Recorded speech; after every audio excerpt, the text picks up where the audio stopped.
자, 수업 시작할까요? 네. 여러분 반갑습니다. 캠브리지 동아시아사 시간이 돌아왔습니다. 이번 시간에 우리 가보을미개혁에 대해서 같이 한번 이야기를 해보도록 할게요. 자, 가보을미개혁의 경우에는 그냥 다 통틀어서 가보개혁이라고도 이야기를 하고요. 제1차 가보개혁, 제2차 가보개혁, 그리고 1895년에 제3차 개혁을 을미개혁이라고 따로 구분해서 부르기도 하거든요. 자, 청일전쟁 과정에서 전개되었던 이 개혁들에 대해서 이번 시간에 같이 한번 살펴보도록 하겠습니다. 자, 우리가 지난 시간에 배웠던 내용 잠깐 복습해 보면서 마저 이어서 살펴보도록 할게요. 자, 지금 우리는 1890년대 조선의 상황에 대해서 살펴보고 있는 중입니다. 1870년대에는 일본의 강요에 의해서 강화도 조약이 체결이 되었어요. 그러면서 이후에 조선에 대한 일본의 영향력이 강화되었다라고 이야기를 했습니다. 하지만 이후에 조선은 개항을 통해서 근대화를 시작했어요. 개화 정책을 추진해 나가게 되죠. 그 과정에서 이모군란이라든지 갑신정변과 같은 사건들이 일어나기도 했습니다. 그죠? 그리고 이모군란이나 갑신정변은 모두 누구에 의해서 제압이 되었냐면은 청나라에 의해서 제압이 되었어요. 그러면서 이후에는 조선에 대한 청의 영향력이 더욱더 커져가게 되었다라고 이야기를 했어요. 자, 그러면서 1880년대에는 누가 조선을 차지할 것인가를 놓고 청나라와 일본 사이의 긴장관계가 고조되던 시기였다라고 이야기를 했습니다. 그렇게 고조되던 긴장이 결국 1890년대에 오게 되면서 동학농민운동을 계기로 전쟁으로 터지게 되었으니 그게 바로 청일전쟁이었다라는 거 우리가 지난 시간에 이야기를 했었습니다. 기억이 좀 나시나요?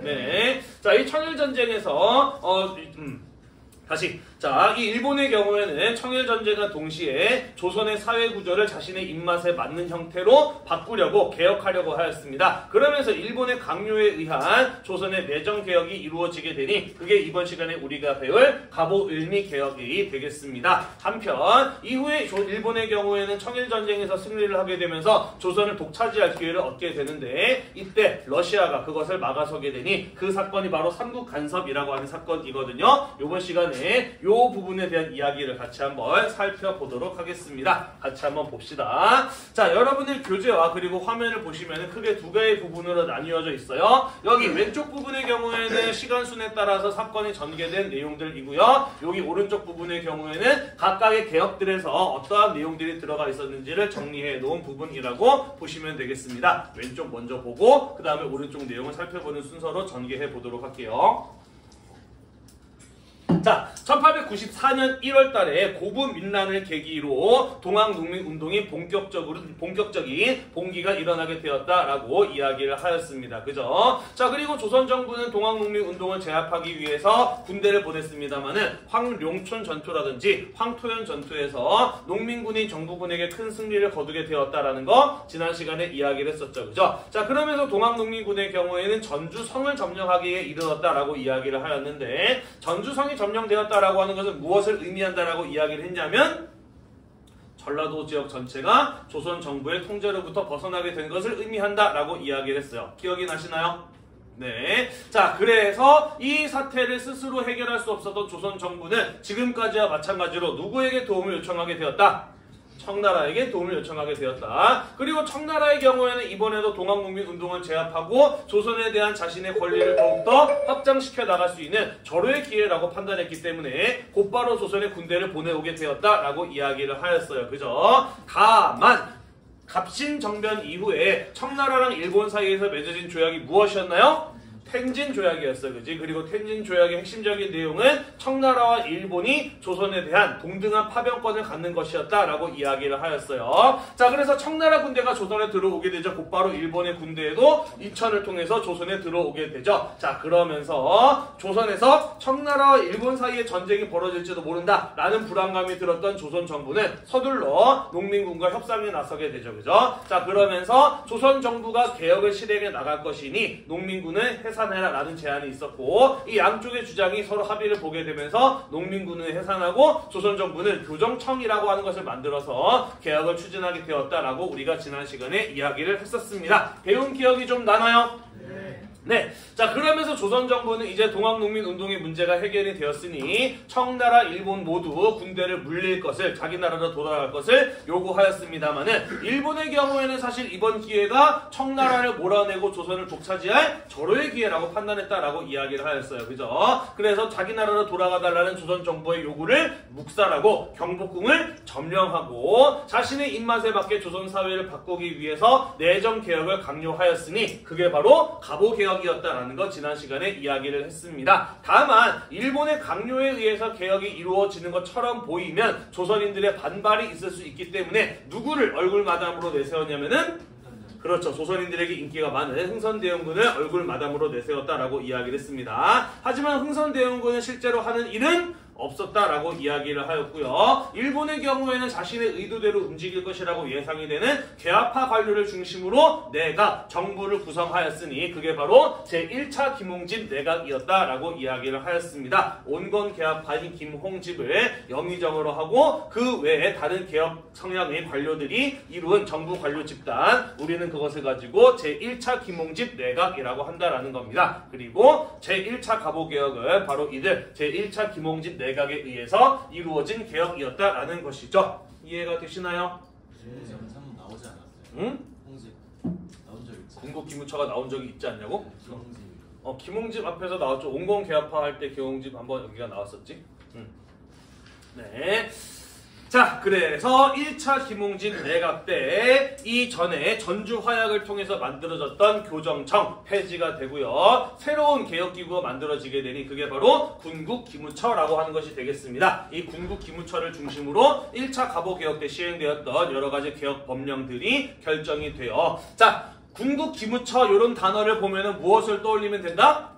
제1차 갑오개혁을 떠올리면 된다라는 것 정도 여러분들이 기억을 해두시면 될 것 같습니다. 자, 1차 갑오개혁의 경우에는 일본의 의도에 의해서, 일본의 강요에 의해서 시작된 개혁입니다만 일본의 경우에는 곧장 청나라랑 전쟁을 시작을 해요. 그죠? 그러면서 청나라랑 전쟁을 하고 있는 상황이었기 때문에 사실 조선의 내정개혁에 대해서 개입할 만한, 간섭할 만한 여유가 별로 없는 상황이었던 것이죠. 자, 그래서 비록 일본에 의해서 이 구성된 제1차 김홍집 내각이었습니다만 이들의 경우에는 일본의 의도마대로 움직이지는 않았다. 이들은 나름 우리 사회에 필요한 개혁이 무엇인가를 생각을 하고 그런 것들을 개혁을 통해서 실현하고자 하였다라는 것이죠. 특히 갑신정변이나 동학농민운동 때 사람들이 우리나라에 이런 게 필요하다라고 하는 여러 차례 개혁안들을 제시해 왔어요. 그죠? 그래서 그런 것들을 보고 우리 사회에 필요한 개혁이 이런 것이구나 라는 것을 알고 그 내용들을 개혁에 반영하고자 하였다라는 것이죠. 이해가 되시나요? 자, 그게 바로 내부적 요구를 수용하였다. 자주적인 성격을 갖는다라는 것의 의미라고 이해를 하시면 될 것 같습니다. 되었나요? 네. 자, 그래서 여기 지금 초록색으로 밑줄 쳐진 부분들의 경우에는 갑신정변의 요구가 반영된 부분이라고 보시면 될 것 같고요. 보라색으로 밑줄 친 부분들의 경우에는 동학농민운동의 요구가 반영된 부분이고요. 빨간색은 일본의 의도가 반영된 부분이라고 이렇게 구분해 보시면 될 것 같습니다. 자, 구체적으로 어떤 내용이 있었는지 간단하게 좀 이야기를 하고 넘어갈게요. 자, 정치에서는요, 첫 번째로 청의 연호를 폐지하고 개국기년을 사용하기로 합니다. 연호라고 하는 게 뭐였지? 연호? 네, 그죠. 연도에 붙이는 이름이라 그랬어요. 그죠. 현재 우리는 예수님이 태어난 해를 기준으로 2024년 이렇게 연도를 세고 있는데 옛날에는 안 그랬다라고 이야기를 했어요. 그죠. 왕이나 황제가 바뀔 때마다 연도를 새롭게 1년부터 세기 시작하였다라고 이야기를 했어. 그리고 그 연도를 구분해주기 위해서 앞에다가 연도의 이름을 붙였으니 그게 바로 연호였다라고 이야기를 하였어요. 그죠. 다만 중국과 조공, 책봉의 관계를 맺은 나라들의 경우에는 자기 나라의 독자적인 연호를 쓰는 것이 아니라 어느 나라? 중국의 연호를 사용하였다라고 이야기를 하였어요. 그죠? 그래서 조선의 경우에는 명나라의 연호를 사용해 오다가 병자호란 때부터 청나라의 연호를 사용해 오고 있었어요. 그죠? 자, 그런데 그 청나라의 연호를 더 이상 사용하지 않겠다라는 것입니다. 이해가 되시죠? 그리고 연도를 어떻게 세느냐? 개국을 기준으로. 조선 몇 년도에 세워진 나라죠? 1392년에 세워진 나라죠. 그죠? 그래서 1392년부터 지금까지 몇 년이 흐른 해이다 라는 식으로 연도를 표기하는 걸로 바꾸었다라는 것이에요. 청나라의 연호를 더 이상 사용하지 않는다라는 것을 무엇을 의미하는 것이냐? 청나라가 우리나라의 위에 있는 나라로서 권리를 갖지 않는다라는 것을 의미하는 것이죠. 그래서 이것을 청나라의 종주권을 조선 정부가 공식적으로 부인한 것이다 라고 이렇게 보시면 되겠습니다. 이해됐나요? 네, 초록색 빗줄이 쳐져 있죠, 그죠? 갑신정변 때 어떤 얘기 나왔었어요? 조공의 허례를 폐지할 것, 이런 주장 나왔었잖아요, 그죠? 그런 부분들이 반영된 사례다라고 보시면 되겠습니다. 넘어갈게요. 자, 한편 국내부라고 하는 새로운 정부 부처를 만들어서 의정부와 국내부로 각각 하는 일을 정부와 관련된 일, 왕실과 관련된 일을 처리하도록 나누었다라는 것입니다. 요거 뭐냐면은요, 뭐 간단하게 얘기하면 이런 거예요. 조선은 왕주 국가였지, 왕이 다스리는 나라였잖아, 그지? 자, 그러다 보니까 어떤 일이 종종 있었느냐? 나라 전체를 생각하면은 이렇게 하는 게 더 좋은 결정이었지만은 왕과 그의 가족들, 왕신들 입장에서는 저렇게 하는 게 더 좋았던 거야. 그러다 보니까 실제로 결정이 저런 식으로 이루어지는 경우들이 종종 있었다라는 것이죠. 그래서 왕실의 부당한 정치 개입을 막기 위해서 나라 일은 의정부에서, 왕실의 일은 새롭게 만든 국내부에서 처리하도록 한다라는 이런 내용이 들어가는 것이라고 보시면 됩니다. 조금 더 정확하게 이야기를 하자면은 왕의 권한을 제한하기 위한 개혁의 내용이었다라고 보시면 될 것 같아요. 갑신정변 때 그런 거 있었잖아, 그지? 대신과 참찬이 의정소에서 합의해서 시행한다, 뭐 이런 내용 있었잖아요, 그죠? 그런 부분들이 반영된 것이라고 이해를 하시면 될 것 같아요. 자, 한편 조선은 오랫동안 의정부 6조 체제로 중앙관제 정부 부처가 구성되어 왔어요. 그죠? 자, 그런데 이 의정부 6조 체제의 경우에는 너무 오래된 제도이다. 지금 사회가 많이 바뀌었는데 이렇게 오래된 관청의 제도로 현재 사회를 제대로 소화해낼 수 없다라는 비판이 있었어. 그래서 의정부 6조 체제를 의정부 8아문 체제로 바꾸게 되는 거예요. 6개의 정부 부처를 8개로 늘렸다라는 의미가 되겠습니다. 8아문, 마찬가지로 아문 같은 거 보면은 1차 가보 개혁 때구나 라는 것 정도 알아볼 수 있으면 될 것 같아요. 자, 한편 경무청이라고 하는 경찰기구를 설치하기도 하고요. 과거제를 폐지합니다. 과거제 어떤 제도지? 시험 봐가지고. 그죠? 시험 봐서 사람 뽑는 제도예요. 그죠? 근데 그 시험의 내용이 뭐였어요?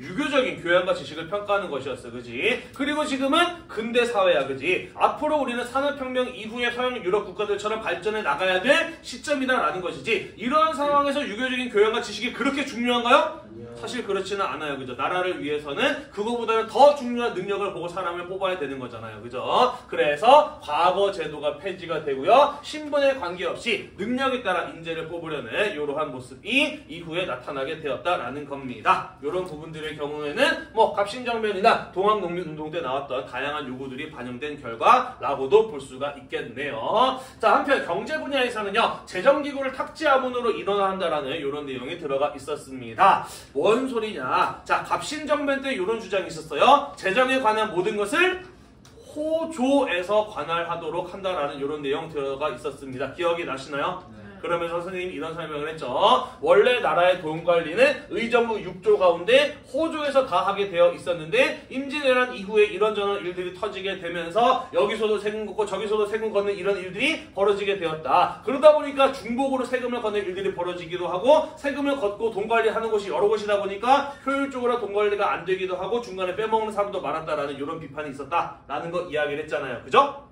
네. 자, 그래서 갑신정변 때의 그러한 요구를 받아들여서 재정에 대한 일원화가 이때 실행이 되는 것이죠. 다만 6조가 8아문 체제로 바뀌었잖아. 그래서 탁지아문으로 일원화한다라는 이런 내용이 들어가 있었던 겁니다.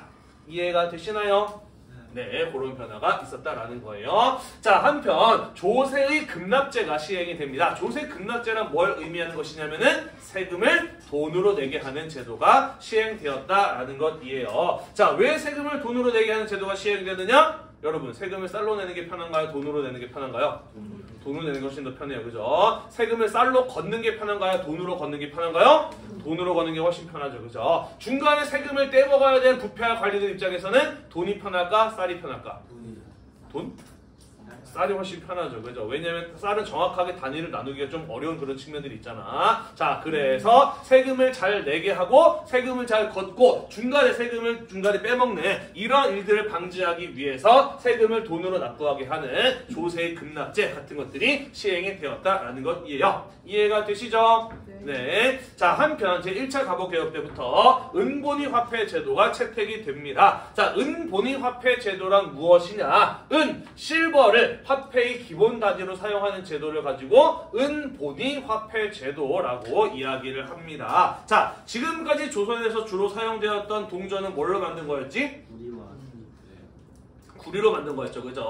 상평통보, 당백전, 당오전 전부 다 구리였어. 그지? 그런데 이제는 구리도 여전히 사용하긴 하지만 구리가 기본 단위가 아니라 은을 기본으로 하는 화폐 제도를 시행하겠다라고 하는 게 은본위 화폐 제도의 채택인 것이에요. 왜 그러느냐? 뭐 여러 가지 이유가 있습니다만 일단은 첫 번째, 은은 구리보다 값어치가 훨씬 더 높죠. 비싸죠. 그죠? 자, 그러다 보니까 사실 구리의 경우에는 물건을 많이 사고 팔 때 대규모 거래 같은 거 할 때는 어마어마하게 많은 양의 구리 돈을 가지고 가서 거래를 해야 되는 이런 불편함이 있었던 거예요. 그러다 보니까 훨씬 더 값어치가 비싼 은을 돈으로 사용하는 은본위 화폐 제도가 채택되었던 측면도 있긴 합니다만은 좀 더 본질적인 목적은 무엇이었다라고 볼 수가 있느냐? 이런 거예요. 첫 번째, 우리나라 말고 당시 은본위 화폐 제도를 시행하는 나라가 어떤 나라가 있었냐면은 바로 일본이 은본위 화폐 제도를 시행을 하고 있었어. 자, 그러다 보니까 일본 상인들이 조선에 들어와서 물건을 사고 팔 때는 어떠한 불편함이 있었느냐? 일본의 은돈을 조선에 구리돈으로 바꿔야 되는 불편함이 있었던 거예요. 하지만 조선 역시 은본위 화폐 제도를 시행하면 그럴 필요가 없죠. 그냥 일본 돈으로 와서 은으로 쉽게 교환을 해서 사용할 수가 있는 것이죠. 그죠? 뿐만 아니라 청일전쟁 과정에서 일본은 전쟁에 필요한 물자를 조선에서 많이 구입해서 쓰기도 했거든요. 그럴 때마다 부피가 큰 구리돈 사용하는 건 불편했던 겁니다. 그래서 이런 어떤 침략적인 의도에서 은본위 화폐 제도가 채택된 측면도 있다라는 것이에요. 이해가 되시나요? 빨간색으로 밑줄이 쳐져 있죠. 그죠? 자, 그 밑에 보면은 외국 화폐 통용을 허용하였다라는 내용이 있어요. 요거는 뭐냐? 자, 그래서 은본위 화폐 제도가 채택이 되었어요. 자, 지금까지 조선 사람들은 돈을 뭘로 사용해 보고 있었다고? 상평통보와 같은 구리돈을 쓰고 있었다고. 그런데 이제 하루아침에 사람들은 돈을 은으로 써야 돼. 문제는 지금까지 은을 돈으로 사용해 오지 않았다 보니까 조선에 과연 모든 사람들이 은으로 돈을 사용할 만큼 은이 많이 있었을까?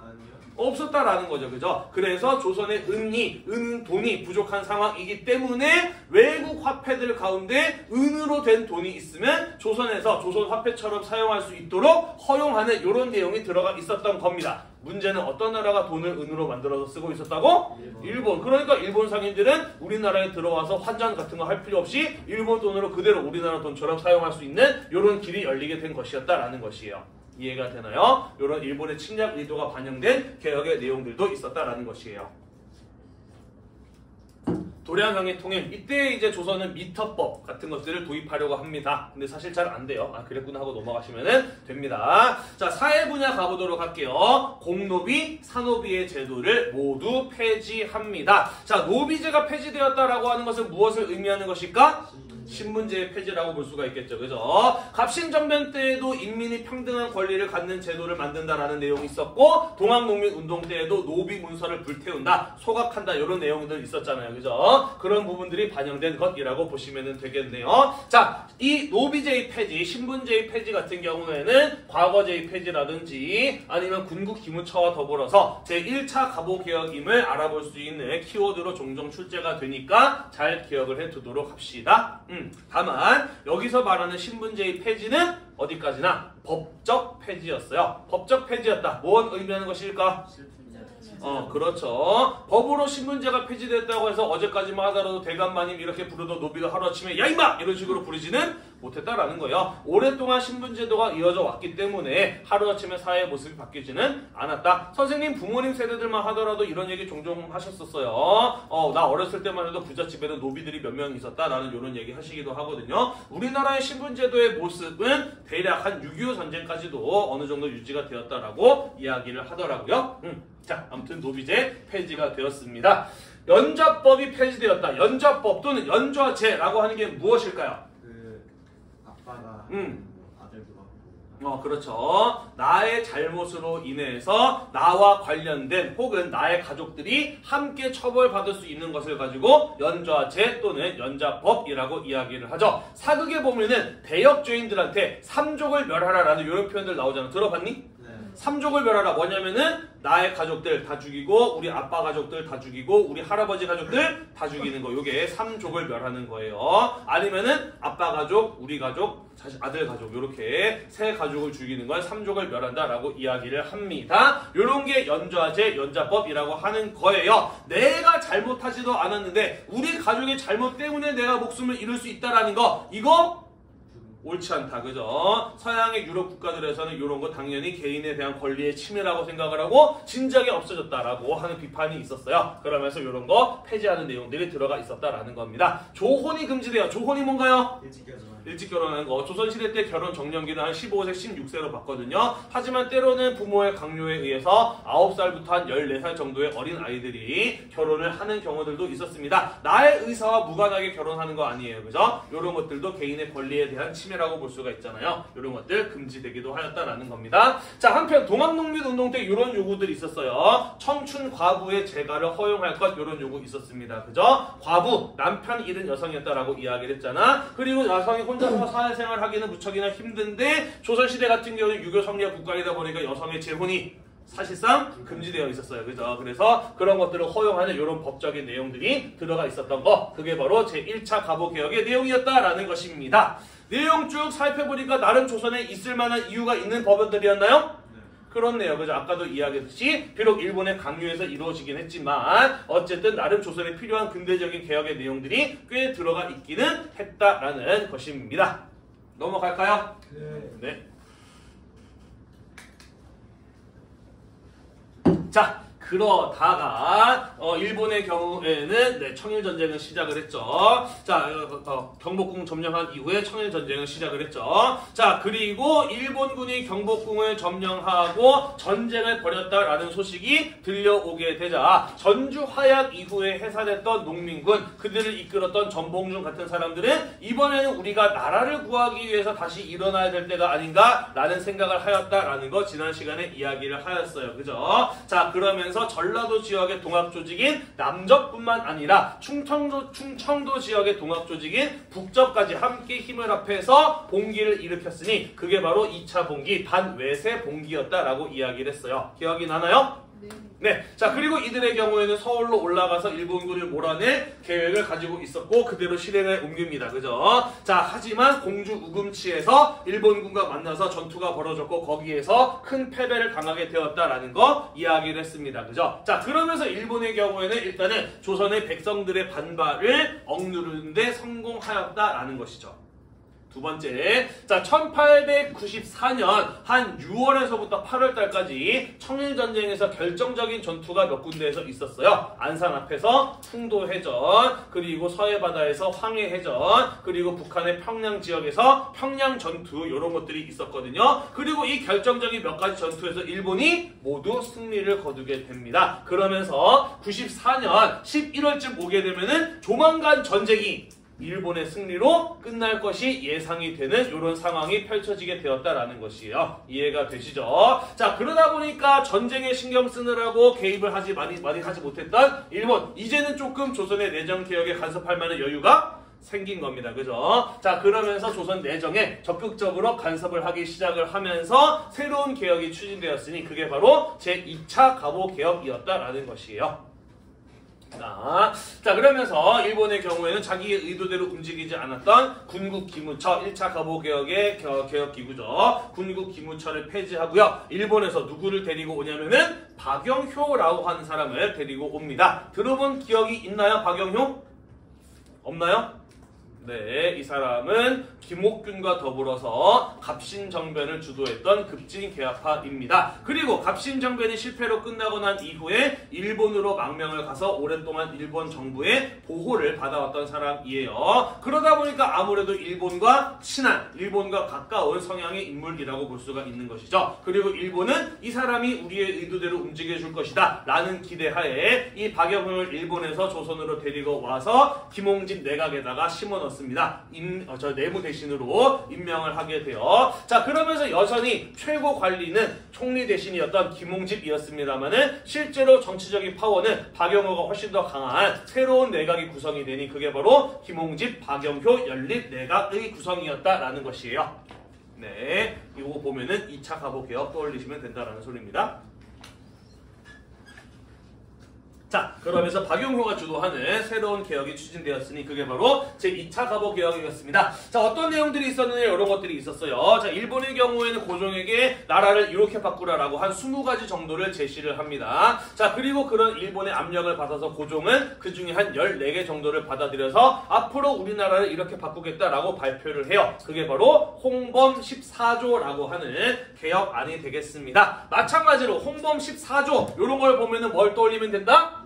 제2차 가보개혁을 떠올리시면 된다라는 것이 되겠습니다. 자, 2차 가보개혁 때는 뭐 이러이러한 내용들이 있었어요. 내각제를 시행을 해요. 조선의 정치에 있어서 중요한 결정들은 왕보다는 정부의 고위 대신들의 합의에 의해서 이루어지는 이런 제도를 시행하고자 하는 내용이 들어가 있고요. 1차 가보개혁 때 6조를 8아문으로 바꿨는데 2차 가보개혁 때는 그걸 한 번 더 바꿔서 8아문을 7구로 정부의 부처에 대한 정부 조직에 대한 개편이 이루어지게 됩니다. 한편 지금까지 조선은 전국을 몇 개의 도로 나눠왔었냐면은 8개, 8도로 나눠왔는데 이것도 너무 오래된 제도다라는 비판이 있어서 전국을 23개의 단위, 23부로 나누는 지방제도에 대한 개편이 이루어지기도 하고요. 지방관에 대한 권한이 축소되기도 합니다. 뭐 몰라도 상관없는데 그냥 흐름상 이야기하자면은 이런 거예요. 춘향전 같은 거 보면은 사또가 뭐 하나요? 재판도 해요. 세금도 걷어요. 그리고 적들이 쳐들어오면 군대를 끌고 가서 막는 역할도 합니다. 조선시대 때 지방관, 수령의 경우에는 행정, 군사, 사법의 권한을 모두 가지고 있었어. 그런데 요거 너무 지나치다. 이거는 근대적인 행정 구분이 아니다라는 비판이 있었어요. 그래서 사또와 같은 지방관은 행정만 담당하도록 하고 군사와 사법, 재판을 하는 기능은 분리시켜 나간 게 바로 지방관의 권한 축소에 대한 내용이라고 보시면 되겠습니다. 넘어갈게요. 경제 분야에서는 조세법정주의와 예산제도가 시행이 됩니다. 조세법정주의란 무엇이냐? 세금은 어느 만큼만 걷는다. 법에서 정한 만큼만 걷는다라고 하는 게 조세법정주의예요. 그러면 얼마만큼 어떻게 정하느냐? 예산, 미리 정한 만큼, 미리 계산한 만큼 올해 우리나라의 세금이 얼마나 필요한지 미리 계획을 세워놓고 딱 그만큼만 걷는다라는 거예요. 지금까지 이런 게 없다 보니까 어떤 일이 있었습니까?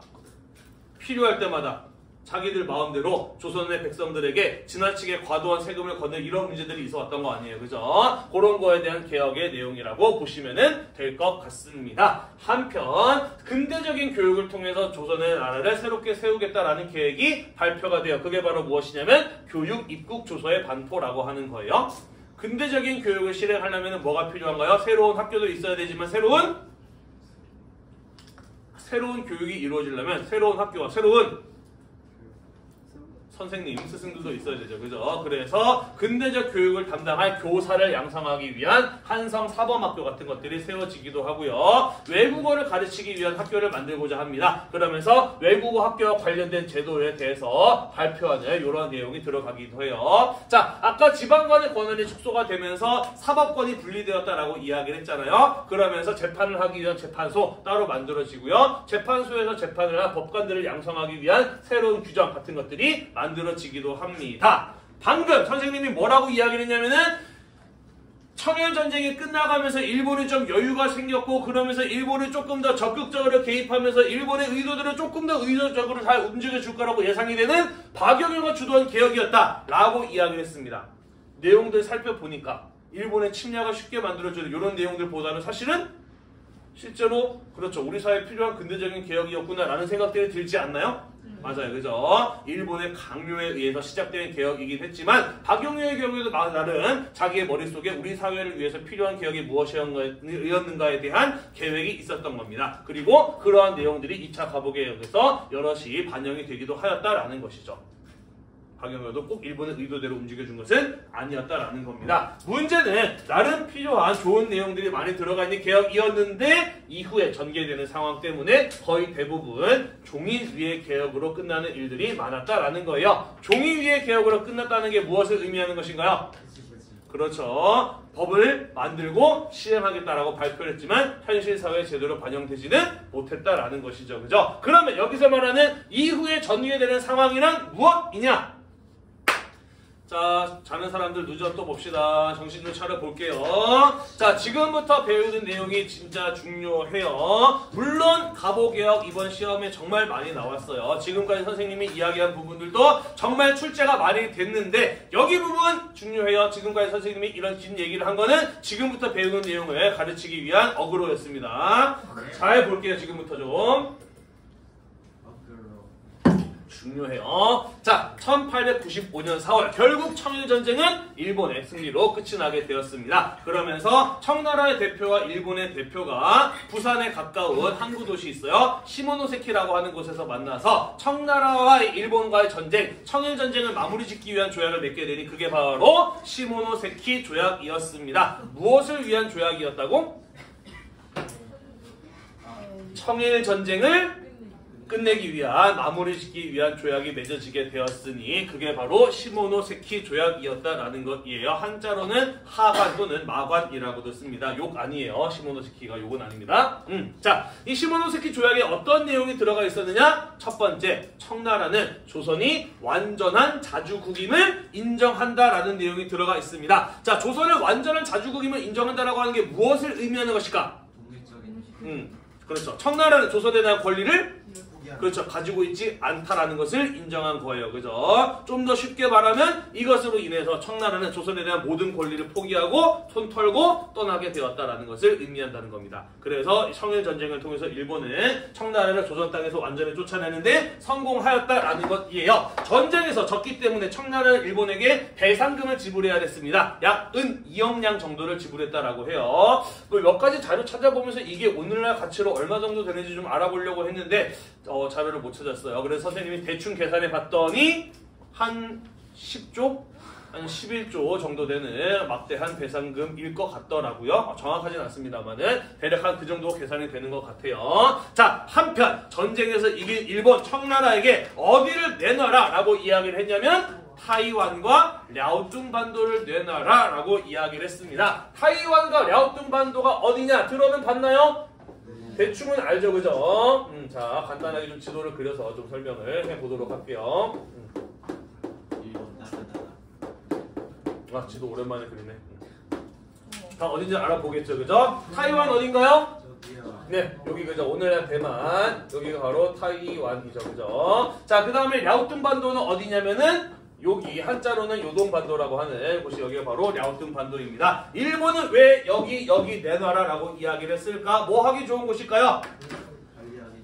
그죠? 일본 입장에서는 중국으로 진출할 수 있는 발판과도 같은 곳이에요. 그죠? 타이완을 통해서 중국 남부로, 랴오뚱반도를 통해서 만주나 중국 본토로 진출할 수 있는 기회가 주어지는 곳이었다라는 것이죠. 군사적으로 대단히 중요한 가치를 갖는 땅들이었다라는 겁니다. 자, 뿐만 아니라 랴오뚱반도 바로 옆에는 뭐가 있냐면 중국의 수도인 베이징이 있어요. 임진왜란때 명나라가 왜 무리하면서까지 조선을 도와주려고 했는지 아나요?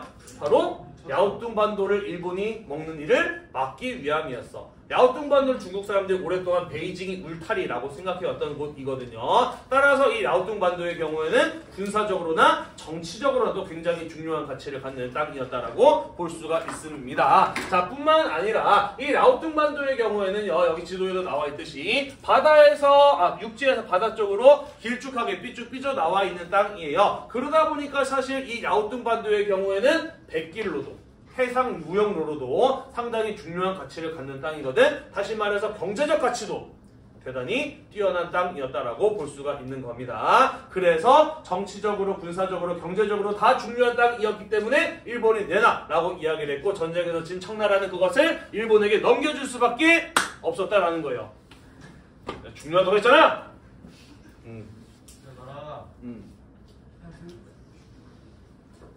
넘겨줄 수밖에 없었다라는 겁니다. 문제는 방금 선생님이 이야기했던 것처럼 정치적으로, 경제적으로, 군사적으로 중요한 땅이다 보니까 과연 이 땅을 갖고 싶었던 나라가 일본 하나뿐이었을까? 아니었다라는 것이죠. 사실 아편전쟁 이후에 청나라에 숟가락 하나씩을 얹고 있었던 나라들이 무지 많았고 그 나라들 모두 갖고 싶어했던 땅이 바로 이 야오뚱 반도였다라는 것이죠. 특히 어떤 나라가 오랫동안 공을 들여왔느냐? 바로 러시아였어. 러시아의 경우에는 남쪽으로 진출하려는 야욕을 가지고 있었다라고 이야기를 했잖아요. 그죠? 그래서 분노한 러시아가 프랑스와 독일을 끌어들여서 일본의 진출에 브레이크를 걸게 되니 그 사건이 바로 삼국 간섭이라고 하는 사건이었다라는 것이에요. 이해가 되나요? 네, 조금 거치게 표현하자면 뭐라고 이야기를 했느냐? 일본에게 대놓고 협박을 해요. 야, 니네가 지금 근대화된 지 얼마 안 돼서 모르나 본데 원래 전쟁에서 이겼다고 니네 마음대로 다 먹어도 되는 거는 아니야. 우리가 옛날부터 거기 진작부터 침발로 왔던 땅 이거는 우리랑 전쟁할 생각이 있다면은 너네가 먹고 아니라면 당장 돌려내라 라는 정도의 압박을 일본 정부에게 가하게 됩니다. 자, 일본, 러시아, 프랑스, 독일이랑 싸워서 이길 자신이 있었을까요? 아니죠. 청나라는 어떻게 했습니다만은 그럴 자신은 없었던 것이죠. 결국 일본의 경우에는 이 세 나라의 간섭에 굴복해서 눈물을 머금고 야오뚱 반도를 청나라에게 돌려주게 되었다라는 것이죠. 이 사건이 바로 삼국 간섭이라고 하는 사건이다라는 겁니다. 이해되나요? 네. 야오뚱 반도 어떻게 될까요? 나중에? 네, 러시아, 프랑스, 독일이 가서 청나라한테 가서 야, 우리 덕분에 땅 돌려받으니까 좋지? 라고 이야기를 하면서 감사 표시해야지 라고 이야기를 해요. 그래서 야오뚱 반도는 러시아랑 프랑스가 사이좋게 나눠 먹고요. 그리고 산둥반도 여기는 독일이 가져갑니다. 뭐 아무튼 그랬어요. 자, 아무튼 지금 청일전쟁이 끝났습니다. 그리고 지금 조선에서 어떤 상황이 벌어졌다라고 볼 수가 있느냐? 지금까지 왕과 왕비에게 이런저런 일들이 터질 때마다 나서서 그들을 보호해주고 이익을 얻어갔던 나라가 어디였어요? 청나라였어요. 그죠? 근데 지금 청나라 어떻게 됐어요? 완전히 쫓겨나 버리고 말았어요. 그죠? 왕과 왕비는 더 이상 자기를 보호해줄 사람이 없어졌구나라는 것을 느끼게 되었을 겁니다. 그죠? 그러면서 무척이나 불안했을 거예요. 그런데 뭘 봤어요? 러시아가 버럭하니까 일본이 깨갱하고 물러나는 걸 봤어요. 그죠? 이번에 우리를 지켜줄 세력은 누구다? 러시아다라는 판단을 하게 되는 것이죠. 좀 안타까워요. 그죠? 힘이 센 나라였다면 스스로를 지킬 능력을 가지고 있었겠습니다만은 힘이 없다 보니까 또다시 외세에 의존할 수밖에 없는 모습이었다라는 것이죠. 안타까운 모습인데요. 어쨌든 그래서 왕과 왕비는 고종과 명성황후는 러시아에 접근해서 일본 세력을 견제하려 합니다. 자, 그러면서 이 과정에서 친일적인 성향의 관료들은 내각에서 쫓겨나게 돼요. 그러면서 김홍집, 박영효 내각이 무너지는 이런 일들이 벌어지게 되고요. 그 빈자리에는 어떤 사람들을 채워지게 되느냐? 러시아와 친한 친러적인 성향의 관료들이 채워지게 됩니다. 자, 그러면서 2차 김홍집 내각이 무너지게 되고 친러적인 성향의 새로운 3차 김홍집 내각이 세워지게 되었다라는 겁니다. 자, 그러면서 조선에서는 러시아의 영향력이 점차 커지게 되었다라는 것이에요. 이해가 되나요? 네. 일본 입장에서는 어떤가요? 미치고 환장한 지경이에요. 그죠? 기껏 전쟁에서 청나라 쫓아내놨더니 그 자리에 고스란히 누가 들어왔어요? 러시아가 들어왔어요. 속담을 하자면 뭐랑 어떤 속담으로 표현이 가능할까? 굴러 들어온? 뭐 저런 거 죽 써서 개준다? 약간 이런 거 있죠. 그죠? 자기가 기껏 노력했는데 공은 다른 사람이 채가 이런 꼴이 되어버리고 말았네요. 그죠? 뭐 공은 재주가 높고 공은 주인을 찾는 뭐 아무튼 네. 그런 상황이었습니다. 열받아요. 러시아 쫓아내고 싶어요. 하지만 러시아랑 싸워서 이길 자신은 아직은 없어요. 그죠? 그러면 어떻게 하면 좋을까를 고민하던 일본이 내린 결론은 무엇이냐? 러시아를 쫓아낼 수 없다면 러시아를 끌어들이는 세력을 제거하자라고 생각을 하게 되는 것이죠. 자, 그래서 러시아에 접근해서 러시아를 끌어들였던 세력이 누구였느냐? 그것은 바로 고종과 함께 정치라는 민씨일파였죠. 그리고 민씨일파의 꼭대기에는 누가 있나요? 왕비, 민씨, 명성황후가 있죠. 그죠? 자, 그래서 일본이 1895년 10월 달에 군대를 동원해서 경복궁으로 침입하여 왕비, 민씨를 살해하니 그 사건이 바로 을미사변이라고 하는 사건이었다라는 것입니다. 이것은 러시아를 견제하기 위한 행위이기도 하지만 일종의 경고이기도 해요. 누구에게 보내는?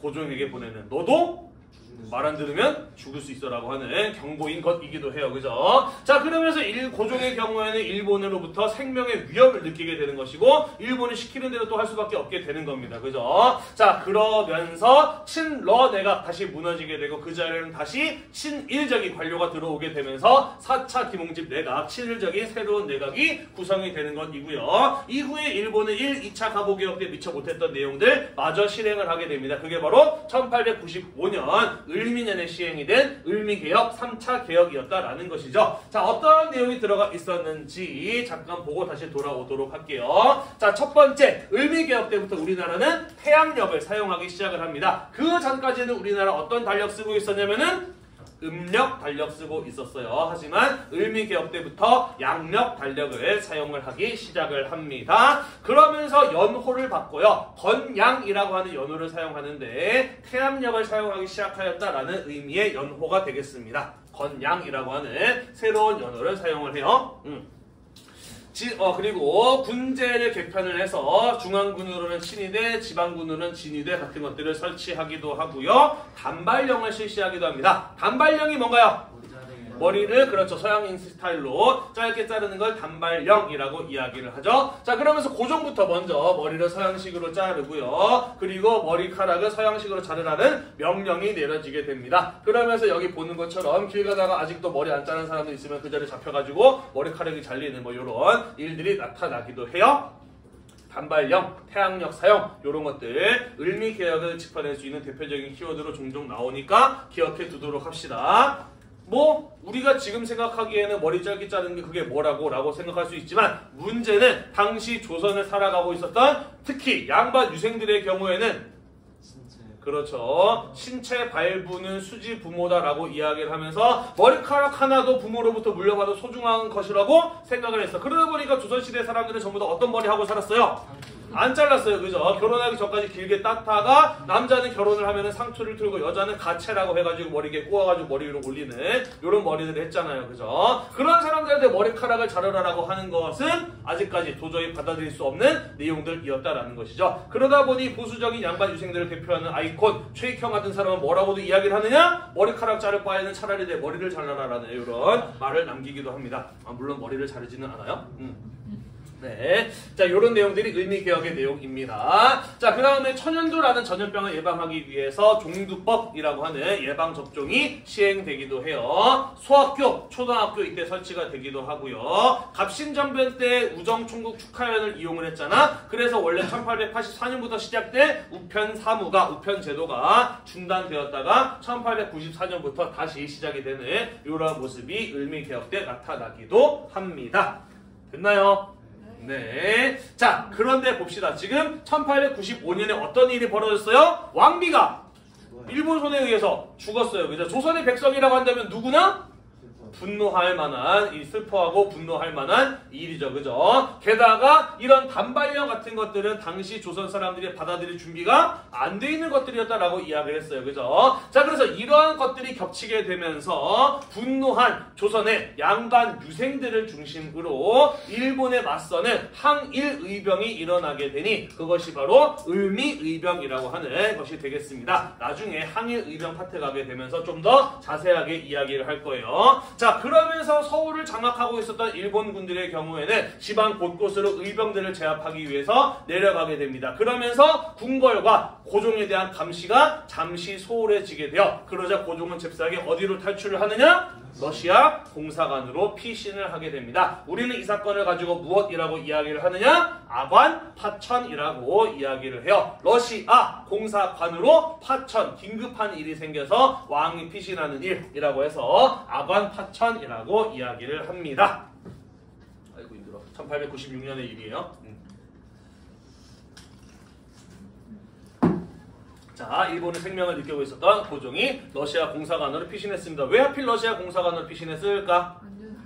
그렇죠. 러시아는 일본도 그죠, 쉽게 건드릴 수 없으니까요. 그죠? 러시아 공사관으로 피신을 했습니다. 그러면서 지금까지 추진되어 왔던 개혁들이 올 수도 되면서 상당히 많은 내용들이 종이 위의 개혁으로 끝날 수밖에 없었다라는 이야기이기도 해요. 이해가 되시나요?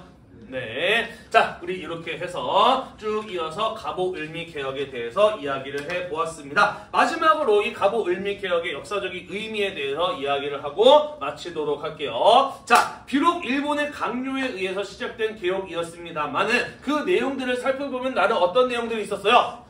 오랫동안 그저 우리 사회가 가져왔던 나쁜 것들을 없애려는 봉건적인 악습을 없애려는 이런 내용들이 들어가 있었어요. 그죠? 특히 갑신정변이나 동명농민운동 때 나왔던 다양한 사회적인 요구들이 받아들여진 부분들이 있었어. 그지? 따라서 근대화가 이루어진 측면도 있었고 우리나라에 필요한 자주적인 측면도 있는 개혁이기도 하였다라는 것이죠. 다만 일본의 강요에 의해서 이루어진 개혁이었고 아간파천 이런 사건들이 일어나게 되면서 끝끝내 완성되지 못한 개혁이었다 라는 한계를 갖는다라는 것이고 더불어서 은본위 화폐 제도의 채택과 같이 일본의 침략을 용이하게 만들어주는 쉽게 만들어주는 이러한 내용들이 들어가 있는 한계도 가지고 있다라는 겁니다.